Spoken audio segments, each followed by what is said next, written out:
নমস্কার। গল্প শুরু করবার আগে জানিয়ে রাখি, আপনি যদি আমাদের চ্যানেলটিকে সাবস্ক্রাইব না করে থাকেন অবশ্যই তাড়াতাড়ি সাবস্ক্রাইব করে দিন এইরকম রহস্য রোমাঞ্চ ভূতের গল্প শোনার জন্য। ডিসক্লেইমার: মদ্যপান এবং ধূমপান স্বাস্থ্যের পক্ষে ক্ষতিকারক, এটি ক্যান্সারের কারণ। এই কাহিনীর সমস্ত চরিত্র এবং ঘটনা সম্পূর্ণ কাল্পনিক। বাস্তবে জীবিত বা মৃত কোনো ব্যক্তি অথবা কোনো ঘটনার সাথে এর মিল থাকলে তা সম্পূর্ণ অনিচ্ছাকৃত এবং কাকতালীয়। ব্যবহৃত অপ্রাকৃত এবং অলৌকিক ঘটনাক্রম পরিবেশনার উপক্রম মাত্র। কুসংস্কারে বিশ্বাস করবেন না, কুসংস্কার ছড়াবেন না।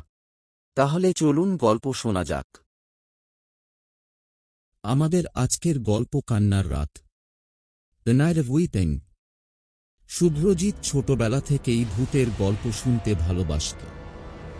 গ্রামের বটগাছ, শ্মশান, অন্ধকার জঙ্গল সবকিছুতেই তার ভয় মিশ্রিত কৌতূহল ছিল।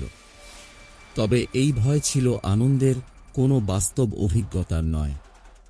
কিন্তু সময়ের পরিক্রমায় সেই সত্তাকে এমন এক অভিজ্ঞতার মুখোমুখি করল যা সে কখনো কল্পনাও করতে পারেনি। শুভ্রজিৎ কলেজ থেকে বাড়ি ফিরছিল গ্রামের পথে। সেদিন সন্ধ্যা হতে চলেছিল, আকাশে কালো মেঘ জমেছে। তার সাইকেলের আলো ক্ষীণ হয়ে আসছিল, আর বাতাসের শোঁ শোঁ শব্দ শুনে চারপাশ যেন ভয়ঙ্কর এক অজানা অনুভূতিতে ভরে যাচ্ছিল। সাইকেল চালিয়ে সে চিন্তা করছিল, শিগগিরই বাড়ি পৌঁছতে হবে। এই নির্জন রাস্তা রাতে একদম ভয়ঙ্কর হয়ে যায়। একটু এগিয়ে সে দেখল, রাস্তার ধারে একটি পুরানো ভগ্নপ্রায় বাড়ি।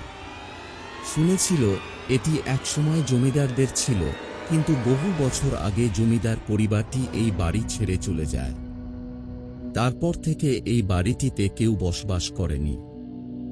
জায়গাটিকে স্থানীয়রা কান্নার বাড়ি বলে ডাকত, কারণ রাতের বেলায় নাকি বাড়ির ভেতর থেকে নারীর কান্নার আওয়াজ শোনা যেত। শুভ্রজিৎ একবারের জন্য সাইকেল থামিয়ে সেই বাড়ির দিকে তাকাল। কৌতূহল তার মনে দানা বাঁধল। অদ্ভুত কিছু একটা তাকে ওই বাড়ির ভেতরে ঢুকতে উৎসাহিত করছিল। সে ভেবেছিল হয়তো কিছু পুরনো রহস্য আবিষ্কার করতে পারবে। অথচ মনের গভীরে ভয়ের স্রোত বইছিল। শেষমেশ কৌতূহল জয়ী হল। সে সাইকেল রেখে বাড়ির ভেতরে ঢুকল। বাড়ির ভেতরে ঢুকতেই আশেপাশে যেন একটা মৃত পরিবেশ অনুভূত হল। বাতাসে ভেজা পচা গন্ধ আর অদ্ভুত একটা শীতলতা ছড়িয়েছিল। চারপাশের পুরনো আসবাবপত্রগুলোতে ধুলোর আস্তরণ জমে আছে। কাঁচের জানালাগুলো ভাঙা, আর দরজাগুলো কেমন যেন ক্রমাগত বাতাসে কাঁপছে। হঠাৎ করে তার মনে হলো যেন কেউ তাকে অনুসরণ করছে। সে ঘাড় ফিরিয়ে তাকালো, কিন্তু কাউকে দেখতে পেল না। তার মন বলছিল, বেরিয়ে যা। কিন্তু কেমন যেন একটা অদ্ভুত টান তাকে আরো গভীরে নিয়ে যাচ্ছিল। একটা ভাঙা দরজার পাশ দিয়ে হেঁটে শুভ্রজিৎ একটা বড় হল ঘরে প্রবেশ করল। ঘরটা অন্ধকার, কিন্তু অন্ধকারের মধ্যেই শুভ্রজিৎ দেখল কিছু একটা। ঘরের কোণে একটা সাদা শাড়ি পরা মেয়ে বসে আছে। মেয়েটি মুখ নিচু করে কাঁদছে। তার দীর্ঘ চুলগুলি মাটিতে ঝুলে আছে। শুভ্রজিৎ শীতল শ্বাস নিল, ভয় ধীরে ধীরে তার শরীরে চেপে বসছিল। তার পা যেন চলছিল না, গলা শুকিয়ে গিয়েছিল। মেয়েটির কান্না ক্রমশ বেড়ে উঠছিল। শুভ্রজিৎ সাহস করে কিছু বলার চেষ্টা করল। কে তুমি? এখানে কি করছো? কোনো উত্তর এলো না। কেবল কান্নার শব্দ আরো গভীর হল। হঠাৎ করে মেয়েটি মুখ তুলে তাকাল। শুভ্রজিতের রক্ত জমে গেল। তার মুখ বিকৃত, চোখের জায়গায় ফাঁকা গহ্বর, আর তার ঠোঁটে ভয়ঙ্কর হাসি। মেয়েটির দৃষ্টি শুভ্রজিতের দিকে স্থির হল। তারপর সে ধীরে ধীরে উঠে দাঁড়াল, যেন শুভ্রজিতের দিকে এগিয়ে আসছে। শুভ্রজিৎ আতঙ্কে পেছনে হঠাৎ দৌড়াতে শুরু করল, কিন্তু দরজা বন্ধ। সে দরজাটা খুলতে চেষ্টা করল, কিন্তু দরজা খুলছিল না।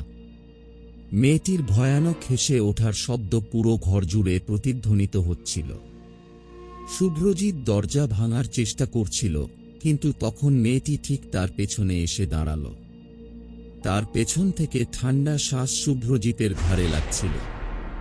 সে আর কিছু করতে পারছিল না, তার হাত পা ঠান্ডা হয়ে গিয়েছিল। একটি কণ্ঠস্বর তার কানে ধ্বনিত হল। আমাকে সাহায্য কর, আমি এখান থেকে মুক্তি চাই। কথা বলতে বলতে মেয়েটি ধীরে ধীরে মাটিতে গলে যেতে লাগল। পুরো শরীরটা যেন ছাইয়ের মতো গলে যাচ্ছে। শুভ্রজিৎ হতবাক হয়ে শুধু তাকিয়ে থাকল। তার সামনে মেয়েটির ছায়ামূর্তি ধীরে ধীরে অদৃশ্য হয়ে গেল, কিন্তু ঘরের শীতলতা রয়ে গেল। কিন্তু ঠিক তখনই দরজার বাইরে থেকে কিছু অস্বাভাবিক শব্দ আসতে শুরু করল। শুভ্রজিৎ অনুভব করল যে সে একা নয়। সে ভেবেছিল সব শেষ হয়েছে, কিন্তু যেন আরো কিছু ঘটতে চলেছে। দরজা খোলার সাথে সাথেই সে এক বৃদ্ধাকে দেখতে পেল, যার চোখগুলো অদ্ভুত লাল। বৃদ্ধা ফিসফিস করে বলল, তুই এবার পালা। মেয়েটির কান্না থামলে বাড়ির সত্যিকারের ভয়ঙ্কর অংশ জাগে। তুই তাড়াতাড়ি পালা। শুভ্রজিৎ এবার আরেক মুহূর্ত দেরি করল না। বাড়ির বাইরে পা দিয়েই সে সাইকেলে চেপে দৌড়ে বেরিয়ে পড়ল।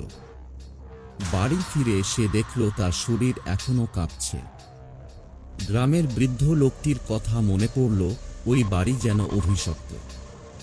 যত দূর থাকা যায় ততই ভালো। তবে রাত গভীর হলে আবার শুভ্রজিতের মনে প্রশ্ন উঠল, ওই মেয়েটির মুক্তি কি সে পায়নি? বৃদ্ধা কে ছিল? এবং বাড়ির ভয়ঙ্কর অংশ কি এখনো তার অপেক্ষায় রয়েছে? সে কিছুতেই রাতে ঘুমোতে পারছিল না। তার মনের ভেতরে অজস্র প্রশ্ন ঘুরপাক খাচ্ছিল, কি ঘটল ওই বাড়িতে? মেয়েটি মুক্তি চায়, কিন্তু কেন? আর সেই বৃদ্ধা কে ছিল? সে কি শুভ্রজিতের বন্ধু, নাকি সেই অশরীরী শক্তিরই কোনো অংশ? তার মনে হচ্ছিল যেন সবকিছু তাকে আবারও টেনে নিয়ে যাচ্ছে সেই বাড়ির দিকে। পরদিন সকালে শুভ্রজিৎ স্থির করল, সে গ্রামে থাকা আরও প্রবীণদের সাথে কথা বলবে। গ্রামের বৃদ্ধ, যিনি আগে সতর্ক করেছিলেন, তাকে খুঁজে বের করল। শুভ্রজিৎ যখন বৃদ্ধের কাছে পৌঁছাল, বৃদ্ধ তাকে দেখে যেন এক অদ্ভুত দৃষ্টিতে তাকাল। তুই আবার ওই বাড়ির কথা ভাবছিস, তাই না? বৃদ্ধ বলল। শুভ্রজিৎ চমকে উঠল। কিভাবে সে জানল? বৃদ্ধ ধীরে ধীরে বলল, ওই মেয়ে একা ছিল না, তার পরিবারও মারা গিয়েছিল অজানা কারণে। সে এখনো মুক্তি চায়, কিন্তু তার মুক্তির জন্য অন্য কারো আত্মাও চাই। তুই যখন ওই বাড়িতে গিয়েছিলি, তোর উপর তার নজর পড়েছে। শুভ্রজিতের শরীর ঠান্ডা হয়ে গেল। তাহলে কি করব? সে জিজ্ঞেস করল। বৃদ্ধ ফিসফিস করে বলল, তোর মুক্তির একটাই উপায় আছে। তুই যদি তার দুঃখের কাহিনী বুঝতে পারিস এবং তার সাথে যা ঘটেছিল তা জানার চেষ্টা করিস। তবে সাবধান, ওই বাড়িতে গেলে আর দ্বিতীয়বার ফিরে আসার সুযোগ তুই নাও পেতে পারিস। শুভ্রজিৎ দ্বিধায় পড়ল। সে বুঝতে পারল, এই রহস্য উদ্ঘাটনের জন্য তাকে আরেকবার বাড়িটিতে যেতে হবে। কিন্তু এবার সে একা যেতে রাজি ছিল না। গ্রামের আরও দুজন বন্ধুকে সে বলল, যারা ভূতের গল্পে বিশ্বাস করে এবং ভয় পায় না। তারা তার সাথে যেতে রাজি হল। তিনজন মিলে ঠিক করল পরের রাতে তারা আবারও কান্নার বাড়িতে যাবে। তবে এবার তারা সতর্ক ছিল। শুভ্রজিৎ তার সাথে একটি লণ্ঠন, কিছু পবিত্র মন্ত্রের বই আর কিছু ধূপকাঠি নিয়ে নিল, যদি কোনো অশুভ শক্তি থেকে রক্ষা পেতে হয়। তার বন্ধুরা লাঠি এবং টর্চ নিয়ে নিল। সন্ধ্যা গড়িয়ে রাত যখন গভীর হল, তারা তিনজন সেই বাড়ির দিকে রওনা দিল। বাতাসে শোঁ শোঁ শব্দ, চারপাশের নীরবতা আর দূরে দূরে কুকুরের ডাক তাদের মনকে আরো উদ্বিগ্ন করছিল। কিন্তু তারা থামল না। বাড়ির কাছে পৌঁছে শুভ্রজিৎ আবার সেই একই অনুভূতি পেল। সেই মৃত শীতলতা, ভেজা পচা গন্ধ এবং এক অদৃশ্য উপস্থিতি যেন চারপাশে ঘুরছে। তারা ধীরে ধীরে বাড়ির ভেতরে ঢুকল। বাড়ির ভেতরে ঢোকার সাথে সাথে সবকিছু কেমন যেন একেবারে চুপ হয়ে গেল। সেই ভয়ানক সাদা শাড়ি পরা মেয়েটিকে আবার দেখা গেল, এবার ঘরের এক কোণে দাঁড়িয়ে। শুভ্রজিতের মনে হলো মেয়েটি তাদের কিছু বলতে চাইছে, কিন্তু তার মুখ থেকে কোনো শব্দ বের হচ্ছে না। শুভ্রজিৎ ধীরে ধীরে এগিয়ে গিয়ে ফিস করে বলল, তুমি কি চাও? আমি তোমার মুক্তি চাই। মেয়েটি তার দিকে তাকালো, এবার তার চোখের গহ্বর থেকে জল পড়তে শুরু করল। আমার প্রতিশোধ চাই। আমাকে যারা মেরেছিল তাদের আত্মাও বন্দী আছে, তাদের ছাড়াতে হবে। শুভ্রজিৎ হতবাক হয়ে গেল। মেয়েটি শুধু মুক্তি চায় না, তার প্রতিশোধও চায়। তবে কিভাবে? আজকের প্রথম পর্ব এখানেই শেষ হলো। নেক্সট ভিডিওতে আপনারা পরবর্তী পার্ট পেয়ে যাবেন।